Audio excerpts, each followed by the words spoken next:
Breaking news, 6 na barkong pandigma ng Japan, posibleng mapasakamay ng Pilipinas. Ito ang kasalukuyang pinag-uusapan ngayon ng Pilipinas at Japan sa pagitan ng Japan Defense Minister na si General Nakatani at ng Philippine Defense Secretary na si Gilberto Chodoro, kung saan ang 6 na Abucuma class destroyer ng Japan na nakatakda ng edikomisyon sa taong 2027 ay nais umanong makuha ng Pilipinas upang madagdagan pa ang mga floating assets ng bansa bilang paghahanda sa maaaring idulot ng patuloy na agresyon ng China. Kaya naman bukod sa mga pag-uusap ay nagpaplano rin umano ang Philippine Navy na usisain ang mismong mga barko, partikular na ang kondisyon ng mga sistema at sandata nito. At bukod pa sa mga barkong ito ay kinumpirma rin ng Philippine Navy Chief Vice Admiral na si Jose Ambrosio Espelita na interesado ang Pilipinas na kumuha pa ng karagdagang TC-90 aircraft mula sa Japan,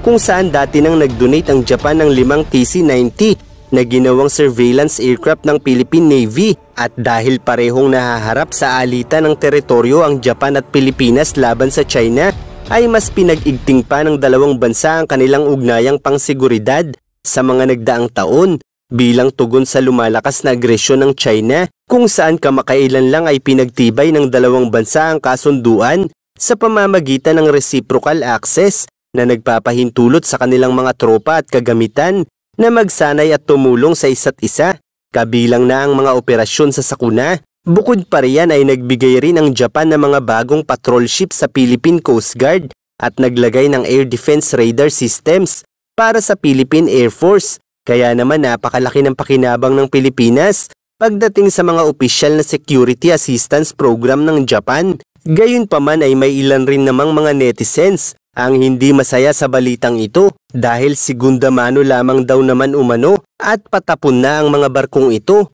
At kung babalikan natin ang kasaysayan ng barkong ito ay mapag-aalaman natin na taong 1989 pa ito nagsimulang magamit sa serbisyo. Kaya naman malinaw na higit sa 3 dekada nang nag-i-exist ang mga barkong ito. Gayunpaman ay hindi ito nangangahulugan na patapon na ang barkong ito dahil mas maraming barkong pandigma ang mas luma pa rito na kung makikita mo sa kasalukuyan ay aakalain mong bago. Halimbawa na lang ang BRP Gregorio del Pilar, kung saan ang barkong ito ay nag-i-exist na noon pang 1944 bilang warship ng US na isinabak sa ikalawang digmaang pandaigdig, at pagkatapos ng taong 1946 nang matapos ang digmaan ay ginawa na lamang itong Coast Guard ship ng US hanggang napasakamay ito ng Pilipinas noon lamang 2011, at magpasa hanggang ngayon ay tinuturing ang barkong ito bilang isa sa pinakamalakas na barkong pandigma ng Pilipinas. Kaya naman kung ikukumpara natin ang tunay na edad ng barkong ito sa Abucuma class destroyer ng Japan,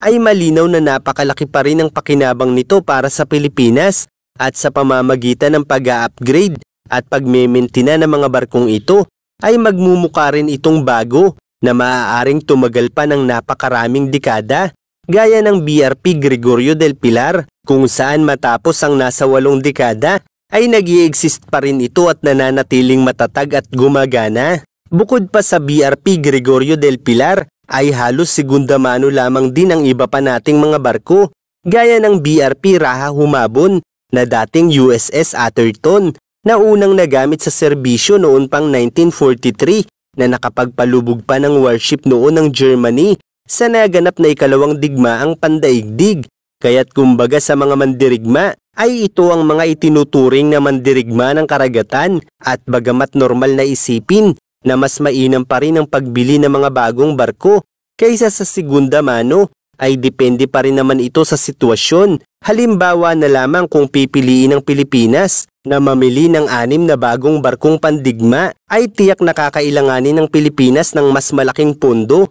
at tiyak ay aabuti ng maraming taon bago pa matapos ang nasa 6 na barko. Samantala kung bibilhin naman ng Pilipinas ang 6 na barkong ito mula sa Japan, ay tiyak na mas maliit ang magiging gastos ng bansa, mas tatatag ang relasyon ng Japan at Pilipinas, at mas magiging mabilis ang paglilipat ng asset para sa Pilipinas, lalo na sa panahong ito na ang China ay mahilig manira ng ating mga barko. Kaya't napapanahon talaga ang pagkakaroon ng Pilipinas ng mas maraming floating assets Nang sa gayon bagamat nagagawa ng China na banggahin ang ating mga Coast Guard vessel, ay tiyak na magdadalawang isip na silang gawin din ito sa ating mga warships dahil ang mabilis na pagpaparami ng naval assets ng Pilipinas ay maaaring makita ng China na kailangan na nilang maghinay-hinay dahil habang nagiging agresibo sila ay mas dumarami ang ating mga sandata na kalaunan ay maaaring magbigay rin ng sakit ng ulo sa kanila.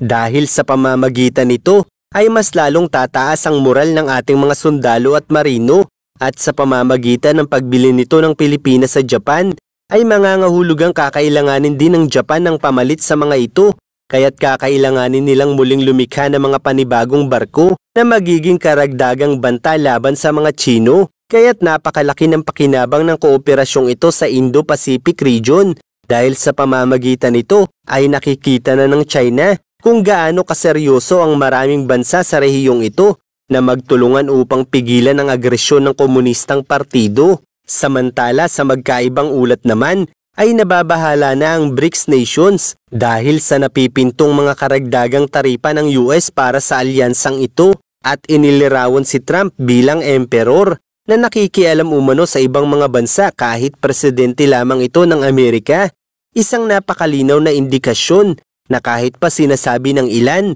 na ang BRICS nations ang tatapos sa US dollar, ay tila nga wala pa ring magagawa ang alyansang ito laban sa US, kundi ang magreklamo. At malinaw na ginagawa ito ni Trump dahil sa pagnanais nitong pahinain ang impluwensya ng komunistang partido ng China dahil ito sa kasalukuyan ang nagiging pinakamalaking banta laban sa pandaigdigang impluwensya ng Amerika. At gaya ng China, ang bansang ito ay gumagawa rin ng mga hakbang upang pahinain naman ang impluwensya ng Amerika, kaya't natural lamang nakikilos din ang US laban sa kanila at sa katunayan, ang taripang ipinapataw ni Trump sa iba't ibang mga bansa ay hindi maituturing na pakikialam sa mga bansang ito dahil ang mga pulisiyang ito ay eksklusibo lamang para sa mga Amerikano at may karapatan ng iba't ibang pamahalaan ng bansa sa mundo upang kontrolin ang pagpasok ng produkto sa sariling bansa nito, habang ang ibang mga bansa naman ay may kalayaang tuluyang putulin din ang kanilang ugnayan sa US kung hindi nila nagugustuhan ang mga pulisiya nito.